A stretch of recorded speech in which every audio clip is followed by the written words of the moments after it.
Welcome to Pindar Poetry. We hope you learned something new. You start by aligning your body for efficient flutter kick.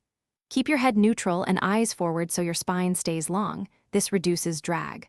Once settled, bring your hips high and chest slightly down to flatten your profile in the water, because a shallow angle lets your legs work without sinking.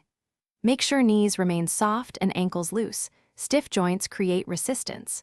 Begin slow, controlled kicks to feel the range, and maintain a steady breathing rhythm. You now turn intention into motion by driving kicks from the hips rather than bending at the knees.